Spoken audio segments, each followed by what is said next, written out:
Jadi kayak gimana kalau ketahuan? Udah, makanya kau diam. Yang tahu ini kan cuma kau. Udah, jangan nangis, nanti kau pula aku hantam nanti, kata si Mary gitu. Iya aja si Nurmatu. Iya, oke. Siap, Mer. Siap.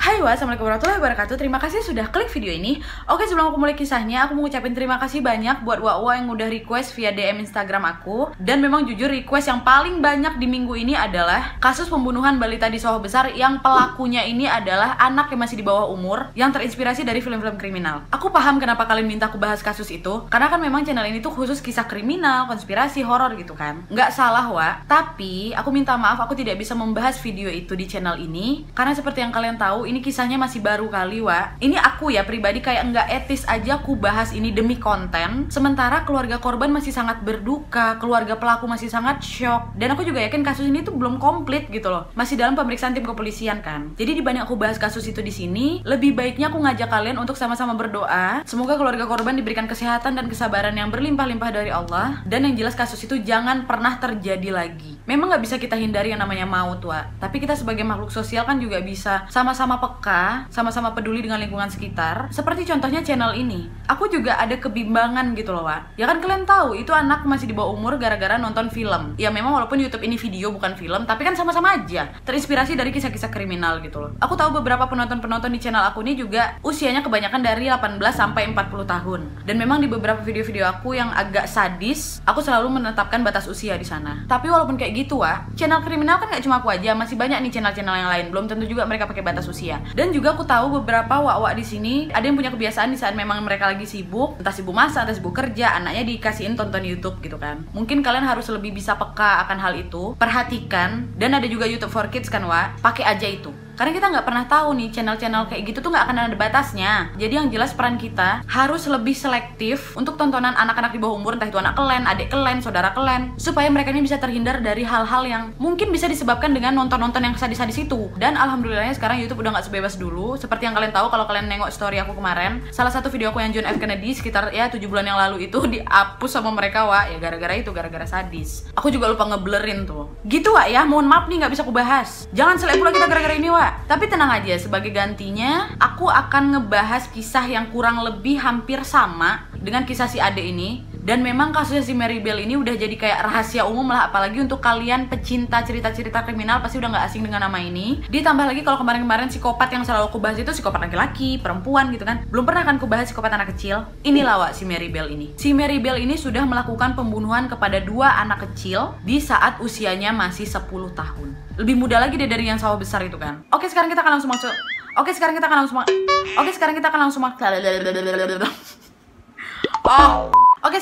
langsung masuk aja ke ceritanya. Check it out. Nah, jadi si Mary Bell ini adalah bocah pembunuh berantai berdarah dingin yang berasal dari Inggris, di mana dia sudah membunuh 2 orang anak laki-laki di tahun 1968 ketika usianya masih 10 tahun. Nah, pasti kan timbul pertanyaan kan, kenapa si anak masih sekecil ini bisa tega dan mampu untuk melakukan pembunuhan keji kayak gini kan? Pasti ada kisah lain yang akhirnya bisa membuat anak itu sanggup membunuh orang. Yaitu memang, si Mary Bell ini diduga sudah terbiasa dengan kekerasan-kekerasan sejak dia lahir malah, sampai-sampai dia biasa aja tuh buat bunuh orang. Sekarang aku mau ajak kalian untuk melihat latar belakang dari si Mary Bell ini, Nah, jadi si Mary Bell ini lahir pada tanggal 26 Mei 1957 oleh seorang perempuan bernama Betty. Dia ini nggak punya bapak, anak di luar nikah. Mirisnya lagi, Betty, mamanya ini bekerja sebagai PSK. Dan waktu ngelahirin si Mary, Betty ini masih berusia 16 tahun. Dan mirisnya lagi nih, waktu si Mary itu baru keluar dari perut mamanya nih, apa kata si Betty? Ambil aja lah, Dok. Dari dia lahir aja dia tuh udah kayak nggak diharapin sama mamanya. Dah, bermulai dari sana lah, karena memang kehadiran ini tidak dikehendaki oleh ibunya, ya dia nggak diurus lah pasti. Mamanya tetap aja ninggalin anaknya. Dibiarkannya si Mary kecil nangis. Akhirnya tetangga dekat rumahnya itu juga komplain. Nggak peduli mamanya, malah dimaki-maki tetangganya itu. Terus ya jahatnya si Betty ini, dia kan masih bebisnis tua sebagai PSK. Tiap kali dia keluar kota, dia bawa si Mary ditaruhnya di luar rumahnya. Nanti tetangga-tetangga yang udah ngerasa bising nengok si Mary itu nangis depan pintu, ya diambil sama mereka lah yang ngerawat. Wah, untung tetangga itu baik. Tapi nggak peduli aja gitu si Betty. Dan juga Wak ya, karena memang nggak diurus sama si Betty, si Mary ini juga sering menjadi sasaran pelecehan baik mental ataupun fisik dari lingkungan sekitar anak-anak di situ, Wak. Walaupun si Betty itu ada di rumah nih ha, dan dia melihat langsung anaknya dilecehin, diceng-cengin, ya diam aja, dia nggak peduli. Nah, udahnya kan Wak, pernah lah itu suatu hari kakak perempuannya si Betty, tantenya si Mary ini, mergoin si Betty ini lagi ngasih anaknya ke orang lain. Nah, waktu udah mau dikasih ke orang, memang si Betty ini kayak barbar deh nih Wak. Dia minta uang untuk nebus anak ini dengan jumlah yang nggak masuk akal gitu ha. Nggak mau lah yang mau ngadopsi ini kan. Dan karena yang setahu dia kalau memang mau ngadopsi yang harus aku bayar ya biaya persalinan kau nggak sebanyak ini gitu loh. Berapa banyaknya tuh aku juga kurang tahu. Yang jelas tuh melebihi batas normal. Jadi kayak diperas gitu loh. Yang nggak mau loh orang ngadopsi ini kan. Akhirnya dimaki-maki sama si Betty Wak. Nggak jadilah diadopsi. Bawa pulang balik nih. Dahnya ya Wak ya. Mending lah kalau memang nggak diurus tetangga-tetangga, adalah beberapa yang masih peduli sama si Mary ini. Nggak diperhatikan juga karena pernah si Mary ini katanya sih jatuh dari jendela Wak. Tapi beberapa tetangga-tetangga sekitar mengatakan kayaknya si Betty ini memang mau bunuh anak ini gitu loh. Tapi si Betty ngakunya iya nggak sengaja dia jatuh di jendela gitu. Kenapa tetangga berpikir dia ini mau bunuh Mary Wak? Karena nggak cuma itu aja nih. Pernah juga si Mary ini tertangkap overdosis pil tidur. Anak kecil dikasih pil tidur Wak. Waktu dicek polisi ditanya, ih saya nggak sengaja Pak, saya nggak tahu kalau itu ternyata pil tidur. Udahnya Wak, liciknya si Betty ini, dia memanfaatkan kejadian itu, bukan memanfaatkan sih, tapi lebih ngetrik supaya anaknya ini sakit, terus dia dapat simpati dari orang-orang, duit masuk. Karena memang gitu, setelah dia jatuh dari jendela itu, banyaklah itu tetangga-tetangga, orang-orang yang tahu kasus itu ngasih uang, ngasih makan ke keluarga si Betty ini. Jadi memang dari kecil udah kasihan kali lah si Mary ini Udah lah kan Wak, dia masih bayi aja dia udah disiksa kayak gitu, sudah dimanfaatkan kayak gitu sama mamanya. Aku kesal nengok si Betty ini, betul aja. Karena nggak sampai situ Menurut laporan si Mary langsung nih waktu dia umur 4 tahun, si Betty ini ngejual dia. Katanya kayak gitu. Kasian kali anak ini kan. Dan nggak sampai situ aja. Dari kecil tuh dia tuh sering diteriaki sama mamanya, dimarah-marahi, kekerasan fisik verbal, saking seringnya dipukul, dicaci maki, dia tuh udah kayak nggak bisa nangis lagi di usia dia 4 tahun. Itulah kenapa akhirnya pengalaman-pengalaman yang sangat mengenaskan inilah yang ngebuat si Mary ini tega ngebunuh anak Wak. Ditambah lagi tuh waktu dia umur 5 tahun, dia melihat dengan mata kepalanya sendiri, kawan satu-satunya, sahabatnya, kegila sama bus. Dan karena kejadian-kejadian yang sangat mengerikan itu juga, di saat dia berusia 10 tahun, Mary ini tumbuh menjadi anak yang aneh. Dan dia ini juga dikenal suka berbohong. Nah, dah lah kan Wak ya, itulah kisah pengalaman masa kecilnya si Mary ini. Nah, udahnya Wak, di tanggal 11 Mei 1968, Mary ini mainlah sama bocah laki-laki di lingkungan sekitar rumahnya. Udahnya, anak laki-laki ini balik ke rumah nangis Wak, luka-luka. Gegara katanya dia jatuh dari prosotan. Ngadulah dia ke mamanya kan. Dah, waktu itu orang tua anak ini mikirnya ya udah itu kecelakaan, besok hati-hati ya katanya kan. Tapi keesokan harinya, 3 orang ibu ngadu ke polisi dan membuat laporan kalau 3 anak perempuannya ini udah dicekek sama si Mary Wak. Nggak dilabrak ya rumah si Mary, langsung ke polisi. Nah dari situlah kan kedengeran nih di telinga si bocah tadi, waktu mamanya ini nanya ke anak ini, betul kau memang jatuh? Atau kau ditolak nih sama si Mary? Kau main sama Mary kan kemarin? Nangislah si anak ini Wak. Iya mak, aku ditolak sama si Mary. Ngapa kau nggak ngadu? Iya soalnya kalau aku ngadu aku mau dibunuhnya. Udah nggak bertele-tele lagi, ikut juga lah orang tua si bocah ini ngaduin juga ke polisi. Akhirnya ditangkap lah ini Wak si Mary, dibawa ke kantor polisi ya. Karena ya itu dugaan percobaan pembunuhan kan. Dah akhirnya diperiksa sama polisi, ditanyain, si Mary bilang enggak kok, aku nggak sengaja. Aku nyekek dia tuh gara-gara lagi main aja kok. Kayak drama-drama gitu maksudnya Wak. Terus waktu yang si anak kecil laki-laki tadi yang jatuh dari prosotan, dia bilang itu dia nggak sengaja. Akhirnya ya udah setelah ditanya-tanya, dikasih bimbingan lah sedikit dari kepolisian tuh akhirnya dibebaskan lah itu si Mary.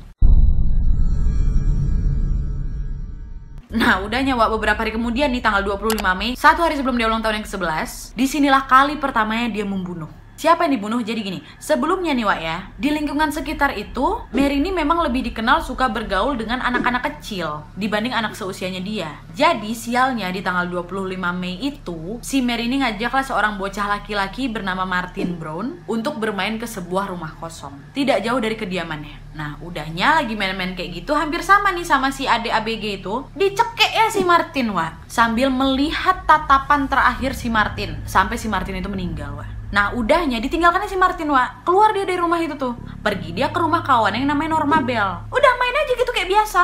Dan beberapa hari kemudian akhirnya tubuhnya Martin Brown di rumah kosong itu ditemukan polisi, Wak.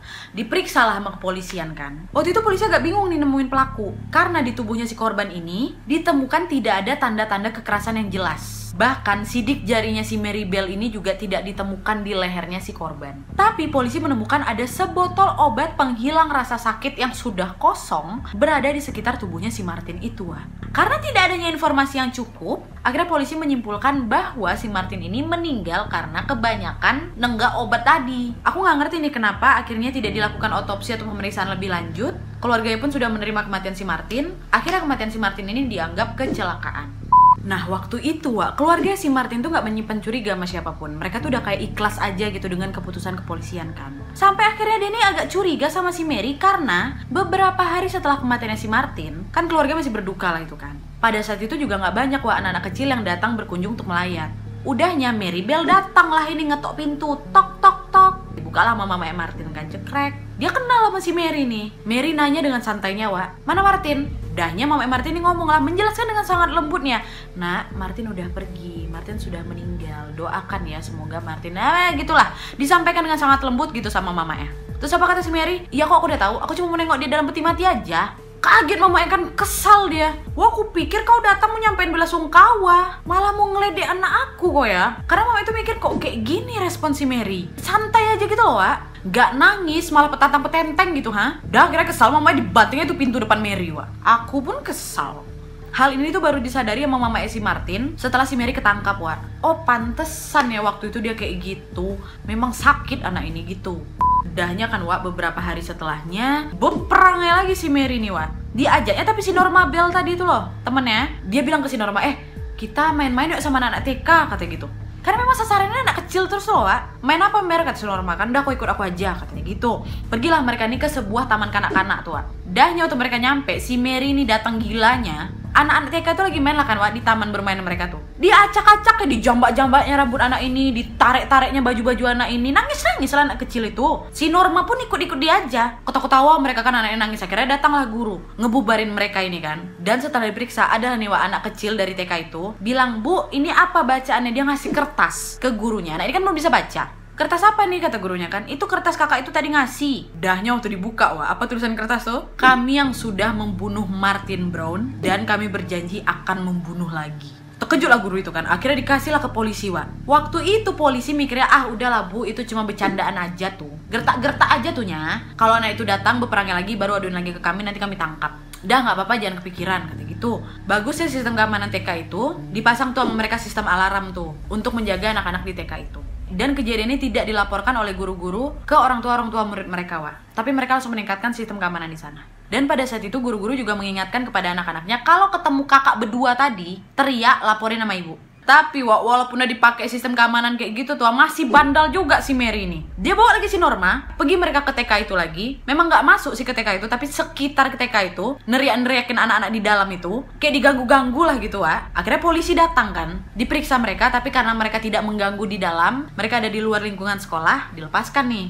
Nah, dan sampai situ berhenti si Mary enggak. Tadi kan dia berusaha ngaku di anak-anak TK kan, nggak berhasil nih. Dia ngakulah ke kawan-kawan sekelasnya, Wak. Dia bilang juga, "Weh, aku nih udah bunuh Martin Brown," kata dia gitu. Kalian ingat kan, si Mary ini di sekolah pun memang dikenal sebagai seorang pembual, suka bohong. Jadi nggak percayalah kawan-kawan ini, Wak. Yaitu karena memang reputasi dia di sekolah tuh yaitu tukang pamer, tukang bohong. Nggak ada loh orang yang nggak serius soal omongan dia tuh kan. Dah kayak gitu aja lah sampai korban kedua nih. Nah, waktu udah mau masuk korban kedua nih, Wak ya. Kejadian ini di tanggal 31 Juli 1968, 2 bulan setelah pembunuhan pertama tadi. Hampir sama juga kejadiannya kayak si Martin, Wak. Tapi dia waktu itu nggak sendiri, dia sama si Norma nih. Waktu itu dibawanya lah anak kecil bernama Brian Howie kan, Wak. Masih usia 3 tahun. Pergi ke sebuah gudang kosong nih. Dah waktu itu main-main bentar, gak nunggu lama-lama, dicekeknya lah itu si Brian, Wak. Si Norma kaget kan, kok ngapain? Dah kok diam aja katanya.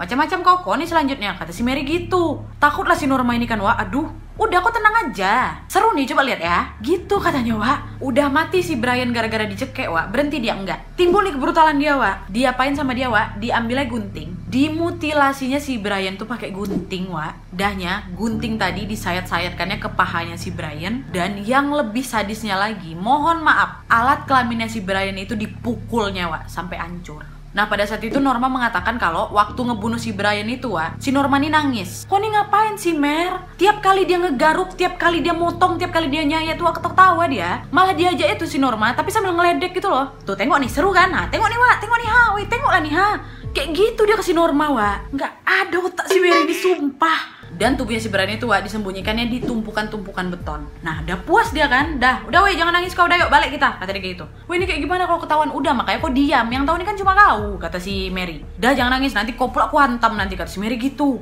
Iya aja si Norma tuh, iya oke, siap Mer, siap. Dah pergilah mereka ninggalin gudang itu sama mayatnya si Martin kan Waktu pergi nih balik ke rumah, kakak perempuannya si Brian tadi itu nyari si Brian ke mereka berdua. Weh kok ada nengok si Brian nggak? Oh nggak tengok. Kenapa dia? Hilang adik aku Ayo udah yuk kita cari. Gitu kata si Mary. Dah lah ikut bantu cari kan si Mary, si Norma sama kakak Brian itu. Terus pencarian mereka itu nyampe di gudang tadi itu. Kalian tahu si Mary ngapain? Bukannya panik dia. Coba tuh periksa beton-beton itu, jangan-jangan adekku ada di situ. Gitu katanya Nah tapi Norma kan kaget. Aduh tadi kok bilang jangan kasih tau siapa-siapa, sekarang kok pula yang nunjuk. Takut lah si Norma ini kan. Nanti dia pula yang dibawa-bawa nih sama si Mary. Akhirnya dihalangi sama Norma. Udah nggak usah, kita cari tempat lain aja. Dah nggak dicek nih sama kakak si Brian nih. Carilah mereka tempat lain. Nah udahnya karena si Brian nggak juga kunjung ditemukan, akhirnya mereka melaporlah ke polisi kan. Polisi melakukan pencarian besar-besaran tuh. Sampai akhirnya tubuhnya Brian itu ditemukanlah itu di tumpukan beton tadi. Dah baru situlah polisi ini mulai kepanikan Masyarakat juga panik nih, aduh dalam beberapa bulan ada 2 bocah laki-laki mati nih. Akhirnya polisi melakukan wawancara di beberapa anak-anak setempat kan, dengan harapan bisa menemukan pelakunya nih. Ditanyalah standar sama polisi kan, kamu pernah ketemu orang yang nggak kamu kenal nggak? Pernah diajak main ke suatu tempat nggak? Ya pertanyaan sederhana lah Nah nggak anak-anak setempat aja si Mary sama si Norma ini kan juga diperiksa. Ditambah lagi polisi mengatakan kepada kedua anak ini kalau ada laporan yang mengatakan bahwa si Brian, di hari-hari terakhirnya si Brian ini terlihat jalan sama anak berdua ini. Diajak wawancara lah ini. Si Norma berusaha tenang tuh, dia menyetujui untuk diwawancara. Tapi si Mary ngelak nggak mau aku. Bentar, orang si Norma juga mau kok diwawancara. Nggak, Norma aja aku nggak mau, kata dia gitu. Curiga lah polisi sama dia ini kan. Makin ditanya sama polisi, loh gini loh dek, aku mau nanya kau karena ada laporan yang bilang si Brian jalan sama kau. Makin panik dia dibilang kayak gitu. Dah lah polisi waktu itu, kau ada yang mencurigakan nih. Tapi diam aja waktu itu, polisi akhirnya ngelepasin dia nggak diwawancara. Dan pada saat si Norma itu ngasih kesaksian, dia bilang, iya pak memang kami jalan sama si Brian, tapi habis itu kami misah pak, dia entah kemana. Dah saat itu aman lah itu mereka berdua nih. Dan kalian tahu pada saat hari penguburannya si Brian nih ada saksi yang mengatakan dia melihat si Mary bersembunyi di luar rumahnya. Pada saat mobil jenazah yang berisi Brian ini lewat depan rumahnya, tetangga ini mengatakan si Mary ini ketawa sambil menggosok-gosok kedua tangannya ketika dia melihat mobil itu lewat. Jadi kayak gini Mary. Nah setelah si Brian dikuburkan polisi kembali melanjutkan untuk mewawancara si Norma sama si Mary. Karena kan ya tadi tuh, polisi menyimpan curiga kan sama dia.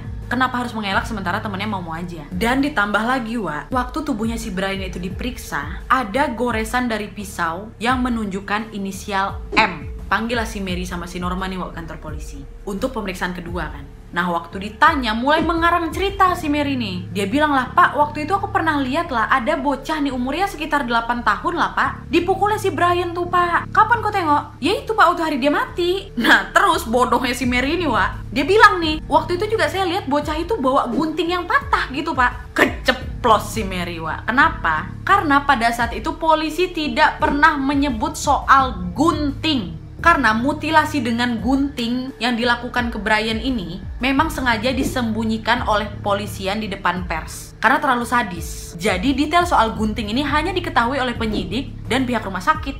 Nggak ada orang lain yang tahu. Si Mary tiba-tiba ngomong soal gunting. Nah, kok tahu soal gunting? Kan kami nggak pernah nyebut-nyebut soal gunting. Terdiamlah sudah si Mary situ. Enggak kok pak, saya cuma ngeliatnya ya gitu ada gunting. Iya pak, pasti dia tuh pak pelakunya. Nah udahnya gegara ditanya polisi kayak gitu, ciutlah si Norma Si Norma bekerja sama nih sama si polisi. Ngaku sudah si Norma di situ. Iya pak, saya sendiri yang ngeliat si Mary bunuh si Brian. Akhirnya ditanya lagi, yang ngirim kertas ke TK itu kau kan? Iya pak. Tulisan itu apa? Kami yang sudah membunuh Martin. Berarti kau yang bunuh Martin? Iya pak. Ngaku si Mary, ditentukanlah sudah hari persidangan tuh. Ditahan nih mereka berdua. Dan di persidangan, si Mary mengaku bahwa dia membunuh si Martin dan Brian ini karena dengan alasan semata-mata untuk kesenangannya aja. Karena saya merasakan kegembiraan ketika membunuh. Gila sih, sumpah. Dan setelah melakukan rangkaian persidangan, akhirnya Mary diputuskan bersalah dan divonis penjara 12 tahun. Sementara si Norma bebas, Wak, karena dianggap bekerja sama dengan kepolisian untuk mengungkap kebenaran. Tapi sayangnya keluarga si Brian itu tidak menerima, Wak. Mereka mau si Norma ini juga turut di penjara. Tapi keputusan juri sudah bulat, Norma tetap dibebaskan. Dan pada saat itu Mary mulai menjalani hukumannya di bulan Desember tahun 1968.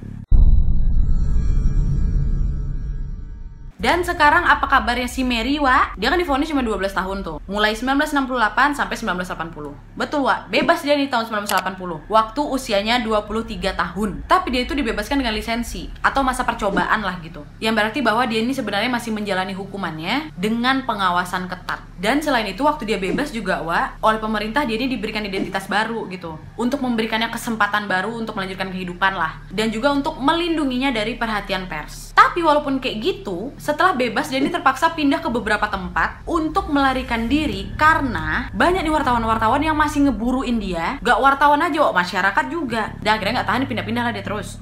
Sampai akhirnya, Wak, ya, si Mary ini kan menikah. Punyalah nih anak perempuan. Nah, waktu anaknya ini umur 14 tahun, Wak, anaknya gak dikasih taunya lah. Gak mungkin dia bilang, "Weh, dulu mama pernah bunuh 2 anak loh." Gak tahu nih anaknya. Sampai umur yang ke-14 tahun, Wak, tahu anaknya. Karena ada sebuah tabloid yang berhasil melacak si Mary dan ngemampangin mukanya si Mary itu. Akhirnya anaknya nanya ke mamanya, Mary ini, dah ngaku lah si Mary, "Iya, itu mama." Diam-diam aja kok ya. Pernah juga tuh, Wak, ya, karena tempat tinggal mereka tuh udah diketahui orang, wartawan tetap datang, berkemah depan rumah mereka itu, nungguin si Mary ini keluar, sampai akhirnya mereka tuh harus keluar, melarikan diri dengan menggunakan spray untuk menghindari wartawan itulah. Dan sampai saat ini kalau dihitung berarti umurnya berapa ya? 52 tahun kayaknya. Mary Bell berada dalam perlindungan khusus di sebuah alamat rahasia. Baik dia ataupun putrinya juga diberikan perlindungan di bawah perintah pengadilan, Wak. Ya walaupun memang perlindungan yang diberikan ini jelas dianggap tidak pantas diberikan sama si Mary, terutama keluarga-keluarga korban yang udah tahu si Mary bebas nih. Tapi walaupun demikian, Mary Bell tetap diberikan perlindungan oleh pengadilan, Wak. Sampai-sampai nih, Wak, ya, saking kesalnya nih mungkin beberapa masyarakat, beberapa putusan-putusan pengadilan yang melindungi narapidananya secara tidak resmi dijuluki perintahnya Mary Bell. Jadi kalau ada nih narapidana yang memang dia terbukti bersalah tapi dia dilindungi sama pemerintah, wah itu dia kena perintahnya Mary Bell. Saking nggak terimanya orang-orang itu tuh loh, Wak. Oke, Wak, jadi itu tadi ceritanya. Gimana menurut kalian? Anak kecil yang seharusnya kok tuh ya udah kok main-main aja gitu loh, belajar, tapi harus dihadapkan dengan hal-hal yang setragis ini. Sekali lagi, Wak, aku nggak pernah bosan buat ngingatin ke kalian, kita sebagai makhluk sosial lebih peka aja, Wak, lebih peduli dengan lingkungan sekitar. Kalau dia udah nggak beres, kalau udah ada yang mencurigakan, langsung lapor, Wak, dibanding kita nyesal nanti tahu-tahu disamperin sama arwahnya, kan kok tahu aku dibunuh, kan kok tahu aku sadar ini, kenapain kok nggak bantuin aku. Nggak sih, Wak, bercanda aku. Tapi yang jelas semoga dari kasus ini, nggak kasus Mary Bell aja, tapi kasus-kasus yang lain, kita bisa belajar untuk bisa lebih peka, lebih hati-hati yang pasti. Karena kita kadang nggak tahu, Wak. Kayak Bang Napi dulu bilang, kejahatan terjadi bukan karena ada niat pelakunya, tapi juga karena ada kesempatan. Satu angkatan kita. Waspada, Wak, ya. Oke, Wak, terima kasih. Suaraku tuh udah mau habis tuh loh kayak. Oke, Wak, jadi sekian dulu videonya. Terima kasih yang sudah menonton. Kalau kalian suka video ini, klik like-nya. Jangan lupa komen di bawah untuk ide-ide dan saran-saran untuk video selanjutnya. Jangan lupa nyalain notifikasinya supaya kalian tahu kalau aku upload video baru. And as always, jangan lupa untuk klik tombol subscribe supaya kalian sama-sama tahu informasi menarik dan menegangkan dari channel aku. See you next video, Wak. Bye.